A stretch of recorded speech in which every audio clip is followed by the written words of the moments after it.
This is Ryo Murata, photographer based in Tokyo.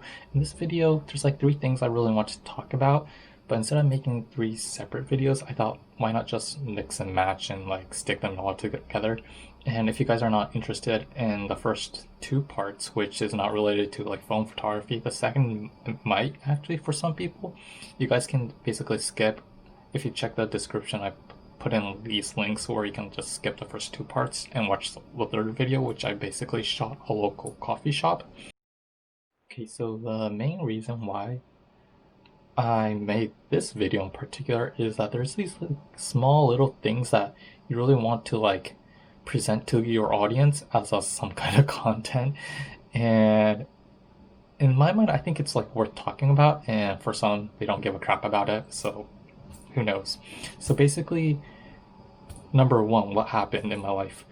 I actually moved, and if you guys check my background, probably can see it because I bought new lighting equipment, so you can see that my background is like really, yeah, it's like chaos. So I've recently like moved out from the 23rd ward of Tokyo to a rather on the countryside. And yeah, the 23rd ward, I don't know what you guys call it, the Nishisanku area of Tokyo is like the more expensive rich man's lot, rich man's territory. And I'll stick in some kind of link or somewhere, or a photo actually, to sort of like the area where I'm living. It's sort of like in the middle of Tokyo, so it's not too urbanized, but not too like countryside. So yeah, if you were to like categorize not Japan. If you were to categorize Tokyo, there's the rich man's land, the countryside, and the area where no one just cares about because it's pure like forest, mountains, and those like areas actually exist in Tokyo. Okay, so let's go on to number one. My main reasons why I actually moved. This has to do with pandemics. More and more people, especially in Tokyo actually, are because there's this thing called like it's trending. It's like remote working, so you really don't have to go to your workplace to get job done. And probably the majority of people can basically work from home, which also leads to there's no benefits of living in those urban areas.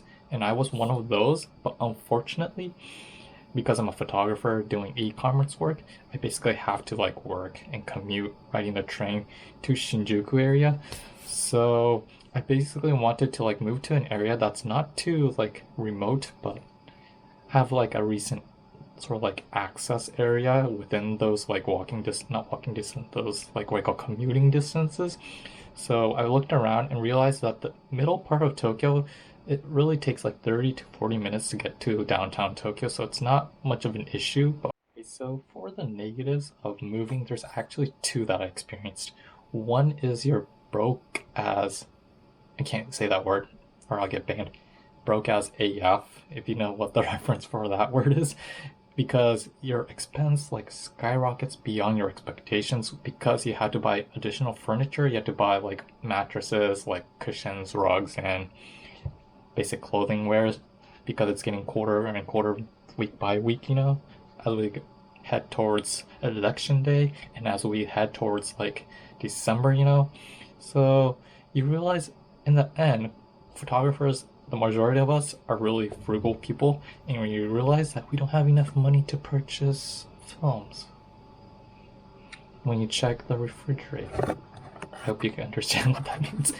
But thankfully, I was able to snag some film actually. I had leftover films coming from my previous like shoot at Toyosu, and I had a couple rolls, and I had the opportunity to shoot sort of like a coffee shop, which I will be talking on the part 3 of this video, so you guys can check that instead. It's like coming up. And to the negatives aspects of like moving, in my case, I basically bought a rug which did not come with one of those, anti-slip, what do you call it, polyester thing which prevents your rug from slipping and sliding. And because you forgot it, you realize that you're slipping every morning. But I mean, don't take that as a negative, because what's great about that is, you can use it as a workout mat, you know, when you're like flexing all those muscles for your GW690, you know, when you're carrying a 1.2 kilograms worth of plastic and lens. I mean, yeah, you'll need it actually. Do those like laps every morning and you'll be perfectly fine. So I digress.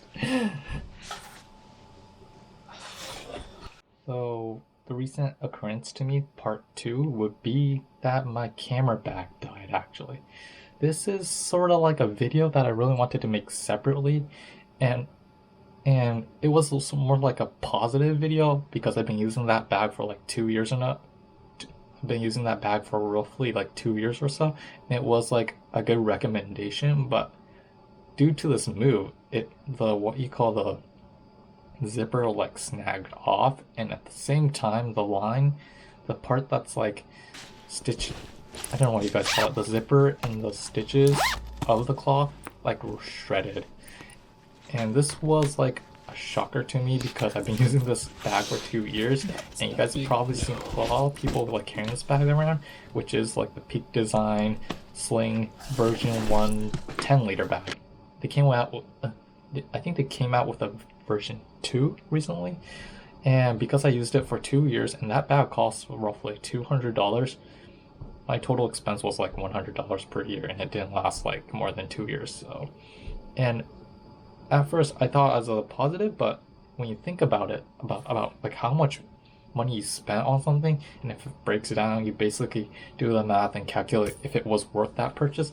I realized that Peak Design's bags weren't qualified for my expectations, and because it broke on last like Thursday, I had to go to work without a bag. So I rushed to Amazon actually and found this cheap bag from Lowepro for like $39, and it works really fine to me so far. So if it like lasts more than my Peak Design bag, I might do a video on it. If you guys are interested in that bag, I might do a video on it. But unfortunately, the bag that I use, or the bag that I bought actually, is called the Lowepro, what's it called, Format 150. It's a discontinued bag. It's actually a discontinued bag, but fortunately enough, in Japan right now, they still have it in stock. I don't know how they got it, but I guess it's not a famous or like popular bag among photographers because it's like super tiny, super lightweight, and super cheap. So it's probably the cheapest bag you can get from Lowepro for like $39. So if you live somewhere besides Japan, you might be able to get it. But in my case, it was an emergency. I needed a bag that can like fit my GW690 films and yeah, all those accessories. So for part 3, actually, I actually had some time to sort of like visit like a local coffee shop that I go every week, but unfortunately, because in my first part of the video I said I like moved, I can't go there often now because it's quite far away actually. But it was actually one of the places where I realized what true coffee was, and it's hard to explain because people who know what real coffee is coffee that came from the roaster. And this coffee shop is like a, not like a chain store like a Tim Hortons, it's not like a Dunkin' Donuts, it's not a Starbucks, you don't start me with that, but it's just a local coffee shop similar to, I guess, in Australia. It's like similar to Australia. So people who like coffee know what real coffee is, and that shop was actually the first place where they served me freshly roasted coffee. And it was a cool place to be because it's a local shop, meaning that you have this sort of like interaction with the customers, with the people, mostly like elderly people who experience lots of stuff during their lifetime. And it's like a great, community to be in actually. So because I went there every week for the past 3-4 years, if I'm right, I have this trust between the owner there, and I actually asked him if I can like shoot some photos for that shop using the GW690, and this is actually my first time shooting with a GW690 Generation 3 with the Pro 400H film from Fuji. Yes, I was a Portra user, but unfortunately they jacked the price by $20. That's a lot, So The Fuji 400H in Japan right now goes for around $45.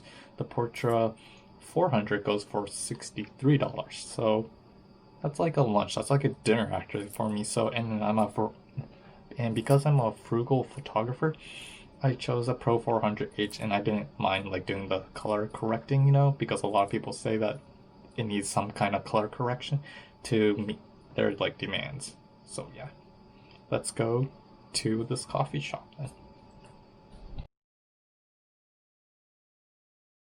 Brief like sort of like information to you guys. So this is a coffee shop located on the Inokashira Sen of the Keio line. So this is basically a train that like connects between Kichijoji area and Shibuya area, and basically this is actually the area where I lived.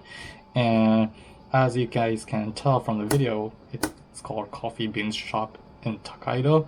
And while I was just walking around, I found this house that had this like car parked in the parking lot. I wasn't sure, but it had this sort of like Japanese anime that Miyazaki Hayato's like look to it. I don't know which movie it is, Ariete, or maybe like My Neighbor Totoro or something like that.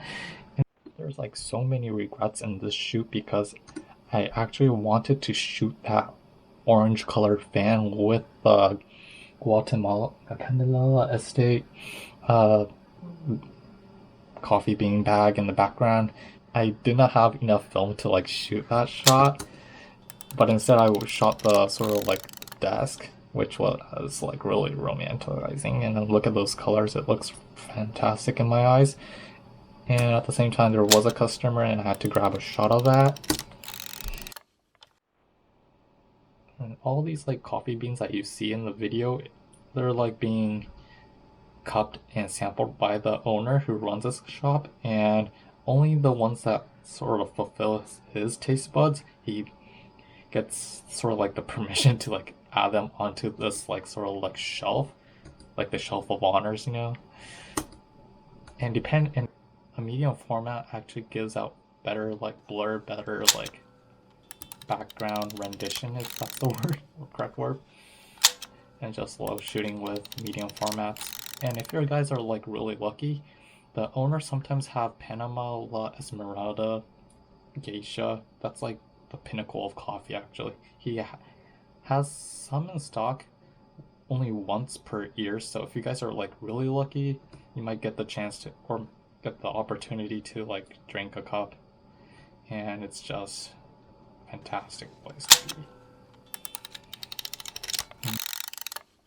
Always wear a mask when you're going outside because you never know. You never know. Like I said earlier in the video, because I moved, I actually didn't have many films at my disposal, and there were so many regrets in this shoot.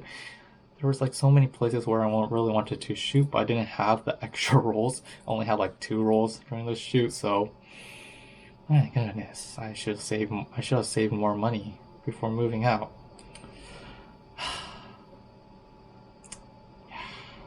So yeah, that's basically it. So hope you guys enjoyed this videos. If you have any comments, any questions about this coffee shop, feel free to ask. I'll stick in some kind of like a link to this like coffee shop if you guys are like really interested. And yeah, and if you have the opportunity